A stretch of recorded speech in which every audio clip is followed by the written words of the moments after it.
Police वाले आके direct धमकी दे के गए, कोई वार्निंग नहीं दी है, डायरेक्ट धमकी।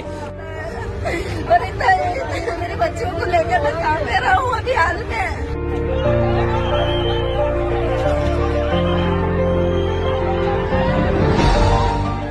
આક્રોશ, આક્ષેપ અને આશરો ગુમાવનારના ચોધાર આંસુથી જાણે હળબળી ઉઠ્યો ચંડોળાનો આ વિસ્તાર। 74 બુલડોઝર, 200 ટ્રક, 1800 કામદારો અને 2000 પોલીસ અધિકારીઓ સાથે કાર્યવાહી। ક્યાંક ઘર્ષણ તો ક્યાંક લાઠીચાર્જના દ્રશ્યો। આ વચ્ચે ભાસ્કર નોંધારા બનેલા પરિવારો પાસે પહોંચ્યું તો કોઈક જે સામાન મળ્યો તે લઈને ભાગતા જોવા મળ્યા,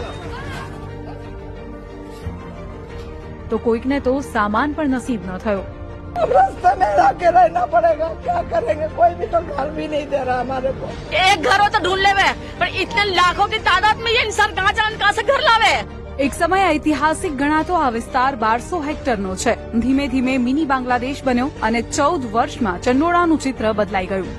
આજે પાછળના આજે મોટો જે ભાગ જોઈ રહ્યા છો એ મોટા તળાવ તરીકે તેને ઓળખવામાં આવે છે। તેની આસપાસ મોટા ભાગનું એન્ક્રોચમેન્ટ કરવામાં આવેલું છે। આપ પાછળની ભાગ જોશો તો આયરું છોટા તળાવ તરીકે આ વિસ્તારને ઓળખવામાં આવે છે। તેની આખો વિડીયો જોવા માટે ડાઉનલોડ કરો દિવ્ય ભાસ્કર એપ।